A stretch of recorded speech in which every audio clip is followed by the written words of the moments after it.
Okay, model 5లో type 2 క్వశ్చన్స్లో ఇక్కడ proper fraction ఇస్తాడు. Next no factors అంటే ఇర్రెడ్యూసిబుల్ ఇస్తాడు. ఓకేనా, ఇర్రెడ్యూసిబుల్. నెక్స్ట్ ఇక్కడ రిపీటెడ్ ఇస్తాడు. ఇర్రెడ్యూసిబుల్ అంటే ఏంటి, దానికి b square minus 4ac less than 0 అంటాడు. ఓకే, క్వశ్చన్ చూడండి, solve x power 4 plus 24 x square plus 28 whole divides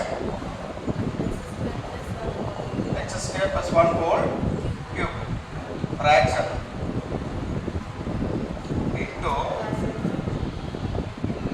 partial fraction. Okay, చూడు క్వశ్చన్ చూడండి ఒకసారి.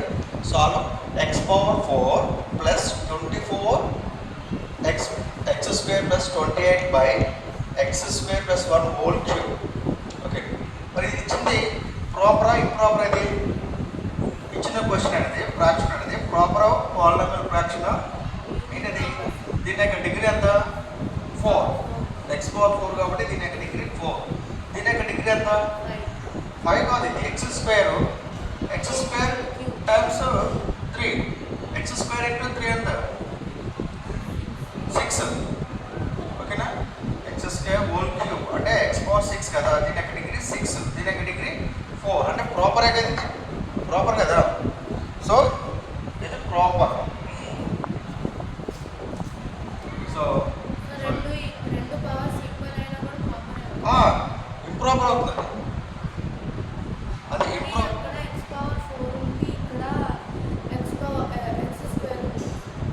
x square into x power 4 ఉంది ఇక్కడ. దీంతో సంబంధం లేదు, ఇంకా ఓన్లీ హైయెస్ట్ పవర్ చూసుకోవాలి. దీంట్లో హైయెస్ట్ పవర్ అనమాట. అందుకనే చెప్పే కదా, దీంట్లో హైయెస్ట్ పవర్ ఎంత? దీనికి x పవర్ 0 ఉంది, x స్క్వేర్ x పవర్ 4 ఉంది. దీని యొక్క డిగ్రీ ఎంత? 4. హైయెస్ట్ పవర్ చూసుకోవాలి, ఒకదాన్ని చెక్ చేసుకోవాలి. ఓకేనా, దీంట్లో హైయెస్ట్ పవర్ ఎంత?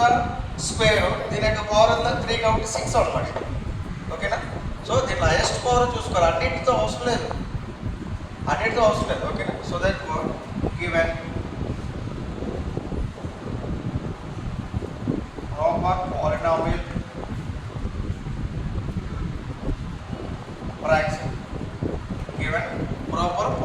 Fraction. x power 4 plus 24x square plus 28 divides x square plus 1 whole cube.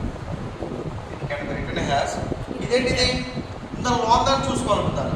ఓకేనా, x స్క్వేర్ ప్లస్ 1 మనకి x స్క్వేర్ మైనస్ 1కి ఫ్యాక్టర్స్ వస్తాయి, x స్క్వేర్ మైనస్ 4కి ఫ్యాక్టర్స్ వస్తాయి, x స్క్వేర్ మైనస్ 9కి ఫ్యాక్టర్స్ వస్తాయి. It can be written as x square minus 3 square, x square minus 2 square, x square minus 1 square. It can be written as x plus 1 into x minus 1, x plus 2 into x plus x minus 2, x plus 3 into x minus 3. మరి ఇక్కడ ఎలా ఉంది? ఇది x square plus 1 ఉంది కాబట్టి దీనికి ఫ్యాక్టర్స్గా define చేయడం. ఓకేనా, ఫ్యాక్టర్స్గా డిఫైన్ చేయడం. మళ్ళీ ఇంకేంటిది? స్క్వేర్ ఉంది. ఒకటే ఉంటే ఏం రాస్తాం? ఇది ఇర్రెడ్యూసిబుల్ కదా. x స్క్వేర్ ప్లస్ 1 అంటే ఇది irreducible. x square plus 1 it can be written as x square plus 0x plus 1. So therefore ax square plus bx plus c. ఓకేనా, a value 1, b value 0, c value ఎంత? 1. So b square minus 4ac is equal to b square means 0 square minus 4 into 1 into 1. get 0 minus 4 get minus 4 less than 0. So therefore x square plus 1 ఏంటిది? Irreducible. ఎప్పుడైతే ఆ question irreducible అవుతుందంటే ఎలా రాసుకోవచ్చు దాన్ని? ax plus b by x square plus 1 రాసుకుంటాం లేదా? ఇది x స్క్వేర్ ప్లస్ 1 అనేది ఇర్రెడ్యూసిబుల్ కాబట్టి x square plus ax plus b by x square plus 1 రాస్తాం. సో దేర్ఫోర్ రాసేద్దామా? ax plus b by x square plus 1. కానీ బట్ ఇక్కడ ఏముంది? ఇక్కడ రిపీటెడ్ ఉంది. x స్క్వేర్ ప్లస్ 1 అనేది ఇంకా మళ్ళీ 3 టైమ్స్ ఉంది. 3 టైమ్స్ ఉంది కాబట్టి దీన్ని ఫస్ట్ 1 టైం రాసి ప్లస్ ఎంత రాస్తే cx కదా, cx plus d by x square plus 1 whole square. ఎంతవరకు రాసుకోవాలి మనం? ఇక్కడ పవర్ ఎంత అయితే ఉందో అంతవరకు రాసుకోవాలి మనం. ఇప్పుడు ఎంత? plus f by x square plus 1 whole cube. ఇంకో పవర్ 4 ఉందనుకోండి, అంటే ఒకటే we have to observe only this quadratic equation, quadratic expression అనమాట. అయితే ఎక్స్ స్క్వేర్ ప్లస్ 1 చూసుకున్నట్టయితే ఎక్స్ స్క్వేర్ ప్లస్ 1 అనేది ఏఎక్స్ ప్లస్ బిఎక్స్ ప్లస్ సిలో రాసుకున్నట్లయితే మైనస్ లెస్ దాన్ 0 వచ్చింది. సో దట్ ఇది ఇర్రెడ్యూసిబుల్. ఇర్రెడ్యూసిబుల్ అంటే దానికి ఫ్యాక్టర్స్ లేవని అర్థం. ఫ్యాక్టర్స్ లేవంటే a x plus b by x square plus 1 రాస్తారు. ఓకేనా? మళ్ళీ ఎక్స్ స్క్వేర్ ప్లస్ 1 అనేది మళ్ళీ రిపీట్ అయింది. మళ్ళీ ఒకటే, దీనికి ఫ్యాక్టర్స్ లేవు, మళ్ళీ రిపీట్ అయింది. ఎంతవరకు రిపీట్ అయింది? 3 వరకు. కాబట్టి ఫస్ట్ 1 2 3.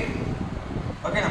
ఒకవేళ 4 ఉందనుకోండి, మళ్ళీ ఇంకొకటి ఎఫ్ తర్వాత g plus h by x square plus 1 whole power 4 రాస్తారు. ఓకేనా? 3 వరకు ఉంది కాబట్టి సరే రాసుకోవడం అయితే అవసరం లేదు. దీన్ని ఇప్పుడు ఎల్సిఎం ఎంత? ఎల్సిఎం ఎక్స్ స్క్వేర్ ప్లస్ 1 కు x square plus 1 whole square కి x square plus 1 whole cube కి ఎల్సిఎం ఎంత? Whole cube. ఓకేనా? x power 4 plus 24 x square plus 28 by x square plus 1 whole cube is equal to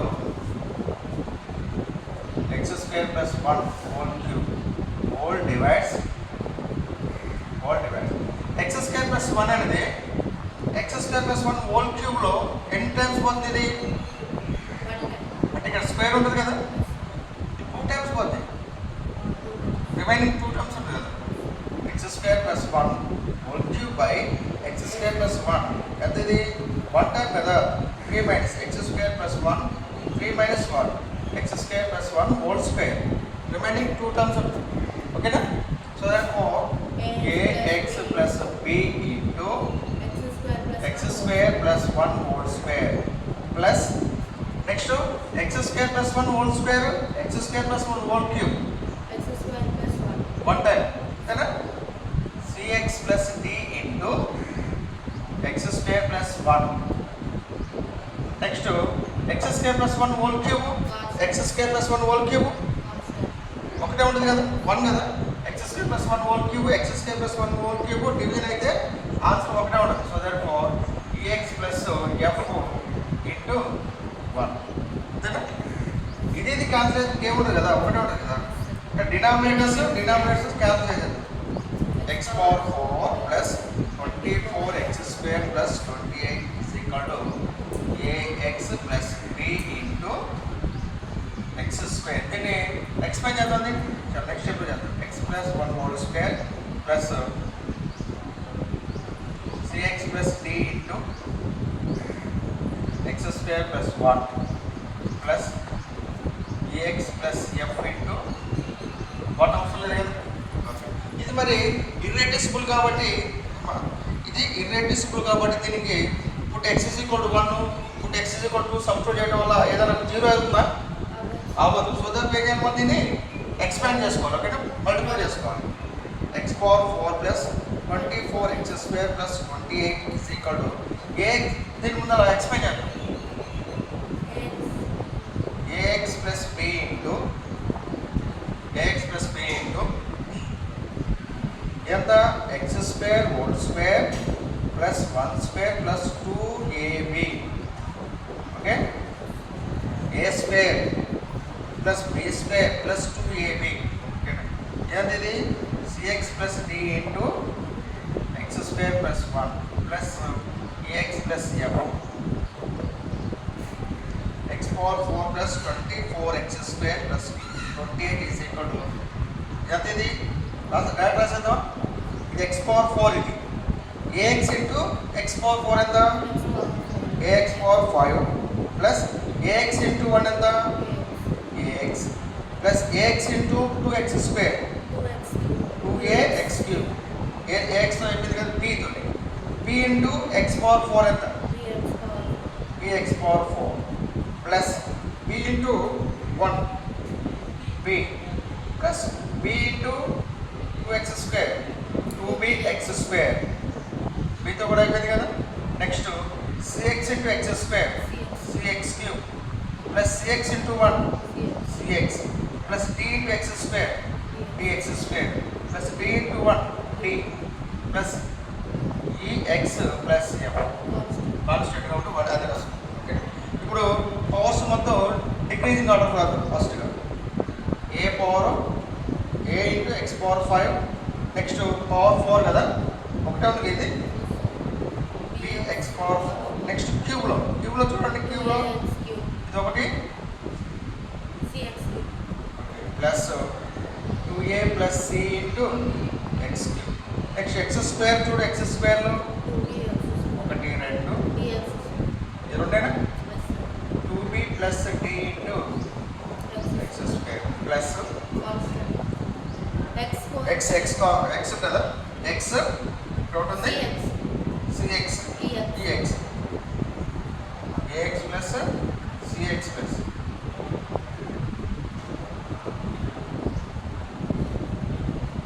f x plus constants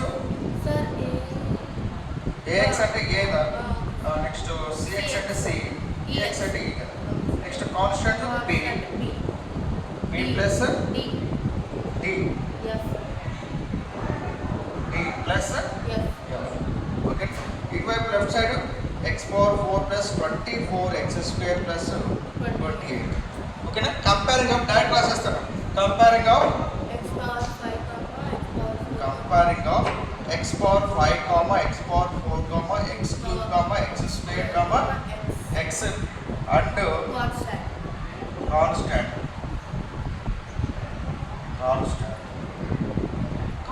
constant టర్మ్స్తో మనం పోల్చినట్లయితే ఇక్కడ right side left side అవుతా left side x power 5 యొక్క coefficient ఎంత ఉంది ఇక్కడ ఏ ఇక్కడ ఎక్స్ పవర్ 5 కోఎఫిషియంట్ ఎంత ఉంది లేదు కాబట్టి 0 ఆన్సర్ వచ్చేసిందా ఏ ఈజ్ ఈక్వల్ 0 అంటే 0 ఈజ్ ఈక్వల్ అంటే ఒకటైతే ఆన్సర్ వస్తుంది మనకు కనుక్కోవాల్సిన ఆన్సర్ ఏంటి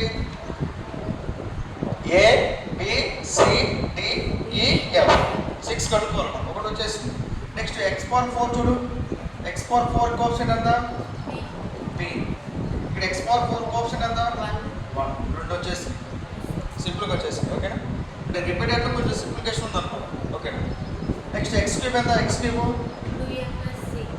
2a plus c x cube కాబట్టి ఎక్స్ క్యూబ్ ఎంత ఇక్కడ 0 లేదు కాన్స్టెంట్ కాదు 0 కాబట్టి 0 లేదు కాబట్టి 0 అన్నమాట ఇక్కడ ఏ వాల్యూ 0 వచ్చింది కదా ఏ వాల్యూ 0 వచ్చింది కదా 2 into 0 plus c 0 is equal c c value ఎంత వచ్చింది మనకి 0 వచ్చేసింది నెక్స్ట్ ఎక్స్ స్క్వేర్ కోఎఫిషియంట్ ఎంత ఎక్స్ స్క్వేర్ కోఎఫిషియంట్ ఎంత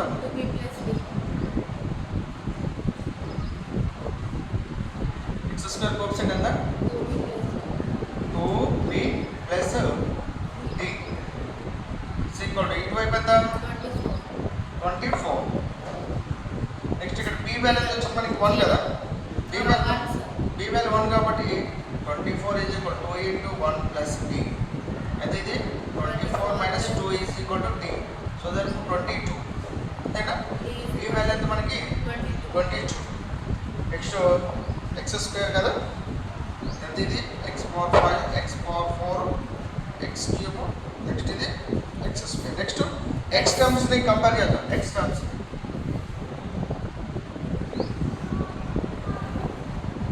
ఎక్కడ రాద్దాం ఎక్స్ టర్మ్స్ కూడా ఇక్కడ రాసుకో నెక్స్ట్ ఎక్స్ టర్మ్స్ చెప్పు ఎక్స్ టర్మ్స్ ఒకటి ఇదేనా a plus c plus f ఈనా e is equal x terms coefficient అంతా ఏ ప్లస్ సి ప్లస్ ఈ కదా ఇక్కడ ఎక్స్ టర్మ్స్ అంతా ఇక్కడ లేదు కాబట్టి 0 నెక్స్ట్ ఏ వాల్యూ ఎంత మనకి 0 ప్లస్ సి వాల్యూ వచ్చిందంత 0 ప్లస్ ఈ వాల్యూ అనుకోవాలి 0 ప్లస్ 0 సో దట్ బట్ ఈ ఈజ్ ఈక్వల్ అంతా 0 నెక్స్ట్ మనకి ఎఫ్ వాల్యూ కావాలి కదా నెక్స్ట్ అంతా కాన్స్టెంట్ టర్మ్ ఎంత b plus d plus F b plus d plus F ఇక్కడ కాన్స్టెంట్ ఎంత 28 సో దట్ b వాల్యూ ఎంత మనకి 1 d వాల్యూ ఎంత d value 22 plus F is equal to 28 F is equal to ఎంత 28 minus 22 minus 1 F is equal ఎంత 28 minus 23 F is equal to 5 23 అడుగుతుంది ఎంత 23 అవుతుంది సో దట్ 5 అవుతుంది ఆన్సర్ సో అన్ని వాల్యూస్ వచ్చేసినాయి కదా ఓకే అన్ని వాల్యూస్ వచ్చినాయి కాబట్టి A is equal to మనకి ఎంత 0, B is equal to 1, C is equal to 0. Next D is equal to 22. Next E is equal to 0. Next F is equal to 5. Next then substitute చేస్తే ఎంత వస్తుంది answer x power 4 plus 24 x square by x square plus 1 whole power cube is equal to a value ఎంత a value 0 into x plus b value ఎంత 1 by x square plus 1 plus next c value ఎంత c value ఎంత Cx plus 0 plus d value ఎంత మనకి 22 by x square plus 1 whole square plus next e value ఎంత 0 into x plus f value ఎంత 5 ఇక్కడ రాసే 5 by x square plus 1 whole cube. It can be written as 0 into x 0 కదా అంటే 1 by x square plus 1 answer ఒకసారి check చేసుకో. Next 22 by x square plus 1 whole square plus 5 by x square plus 1 whole cube. X power 4 plus 24x square plus 28 by x square plus 1 whole cube. It is required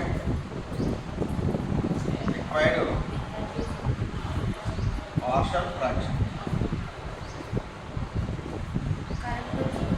correct వచ్చిందా? Okay.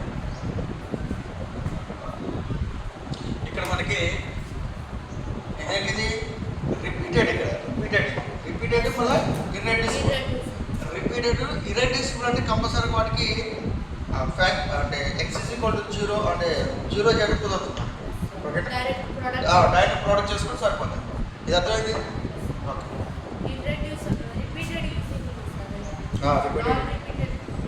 కొంచెం అది hard work చేస్తే సరిపోతుంది. అది hard లేదంటే ఒకటి term ఇస్తుంది ఇంకో టర్మ్ వేయడం అనమాట.